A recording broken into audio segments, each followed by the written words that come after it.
Fiat 124 Spider Abarth has been called the Fiat, the Olive Garden of the automotive industry, because it's not really Italian.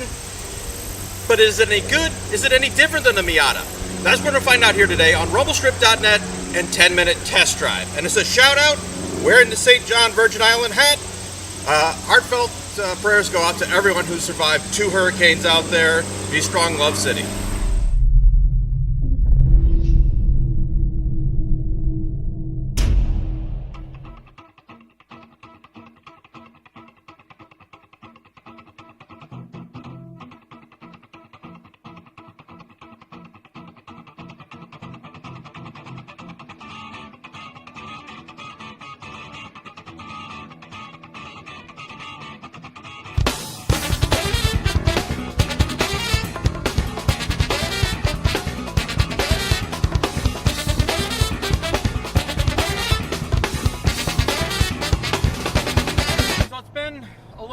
Maybe a year or so since we've driven the ND Miata, and you haven't seen that video because the files are half corrupted and I just never bothered to piece it all together. So sorry to Mazda on that. But I enjoyed our time with that car, had a lot of fun with it. I think I still have a few photos I can roll in. But you know, it's a Miata, it was fun, it was always an event going to drive the car. Is this Fiat version of it just as good? TLDR, yes, it's a lot of fun, it's very good. Is it that much different than the Miata? Not really, to be honest with you. Is there some suspension tuning that's different? Yes, I believe so, but in day-to-day driving, I don't really notice it that much. So what are the major differences between these two? Honestly, it's mostly just styling and a little bit of suspension tweaks, and of course the transmission. The Mazda, you have a naturally aspirated engine. With the Fiat, you have a 1.4 liter turbo engine, which is just about the same amount of horsepower, but much more torque. Is that a difference maker? And I will say just a little bit, because this does seem to have much more bottom end pull. That's not to say it has a lot, or that it's a torquey engine, because it really isn't. You know, if you're rolling at 5 miles an hour and you're in second gear and you're used to other manual cars, well, I'm not going to put it back in first gear.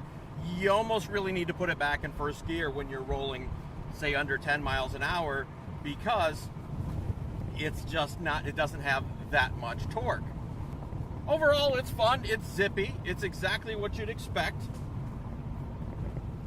We're going to flip around here because I don't feel like driving on the dirt road and getting a couple of my lenses all that dirty here.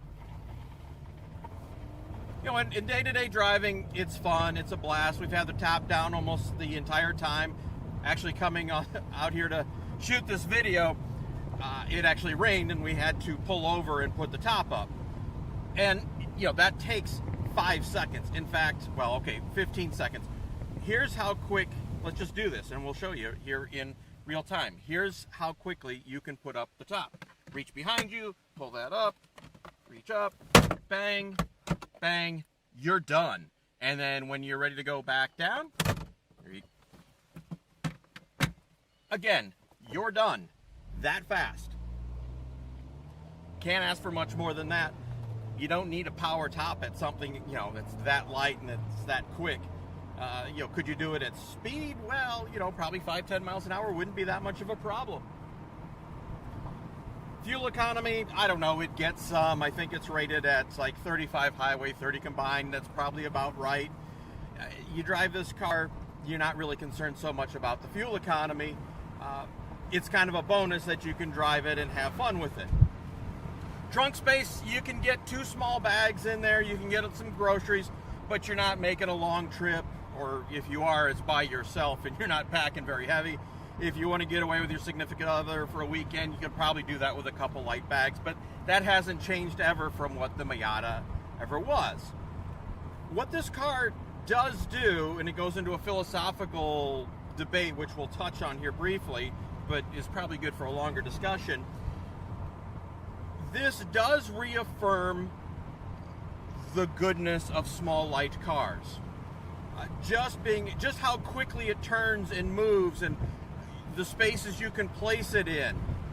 It's been, for that reason, it's a lot of fun.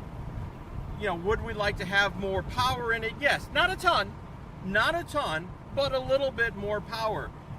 For this reason, you go hard down all the time to try and get up to speed. And yes, that can be fun, but there are times when you'd like not to be driving at 10 tenths to have fun. You'd like to drive at 6 or 7 tenths. Now, it's a fine balance, because then you have too much power and you can never put your foot all the way down and really experience the power. Again, philosophical debate, and a lot of it depends on where you live. Here in the Metro Detroit area or Southeast Michigan, there's not a lot of curvy roads. So being able to put your foot down and experience the power is a much more satisfying thing, because there aren't a lot of curvy roads. You're not able to push very hard, you know, and really experience true sports carness. Other thing, and this goes to, again, to the philosophical statement, is we're selling the Mustang. Had enough of it. I mean, it's not that it's bad. It's just, yeah, I'm ready to move. We're ready to move on. And there's a question of what's going to be the next fun car. And the Miata is, of course, in that list, because a used one you can get for, you know, $3,000 to $6,000. It's a lot of fun. You know, you can drive it all year round. You just put winter tires on it, and they're great in the winter. Don't let anyone tell you differently, because we've done it. We've actually driven a Miata in the winter on winter tires, and it was fine. How does that relate to this Fiat 124? Same car, same thing. You know, you get the Italian style. Okay, cool. But is it a car that we would actually buy? I want to say yes, used Miata, and even a new Miata. Would we buy it? Yes. The problem is again, in this area, it's hard to really thrash this thing and use it for the fun it is on back roads. Now, if you want to go do autocrossing and track days, yes, you can. The nice thing about it is that even like with this Fiat 124, you're not going to use a lot of tires, you're not going to use a lot of brakes, so it is fairly economical to run on one of those things. You know, spare set of wheels and tires if you want some super stickies, and you're good, right? A couple other things to touch on. It has the Mazda infotainment system here. Not our favorite, never has been, still isn't. No Apple CarPlay, no Android Auto. This one doesn't have navigation. It doesn't have Sirius XM, which at $30,000 is a miss. You know, we plugged in the phone and ran the navigation on the phone, and we're listening to a podcast, and Google Maps couldn't talk over the through the USB when we were listening to the podcast. These are little things I understand, but maybe they're a thing to you, because if you're listening to a podcast and you've got your navigation app running and you're trying to get somewhere, unless you're paying attention, which means you're looking down here, you know, you may miss a turn, you may go miles past your point. It's a thing, right? So, end of the day, Fiat 124 Spider Abarth, good car, absolutely. $30,000, fair value, absolutely. Should you buy this? Why not? The advantage here is that there's literally a million Miatas running around. Actually, probably more than a million. This isn't as common, which makes it better. You have Italian style. Could it be better? Sure, but it's fine. It harkens back to the old 124 Spider, and it's close enough. Awkward in spots in design, yes, but it's fine. It looks good. People still look at you driving this thing.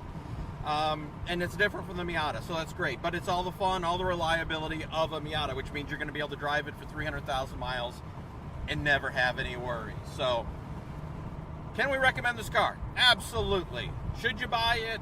Why not? We've enjoyed our week with it. We'd like to keep it a little longer, but it goes back here today. In fact, in about an hour and 45 minutes.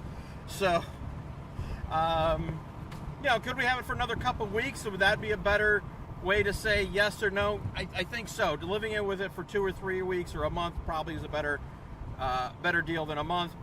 But in the end, I think we'd be happy with it if we were to buy it with our own money. And spending our own money, would we do it? Yes. And I think that's the ultimate tell of whether it's good or not. And we would spend our own money on this.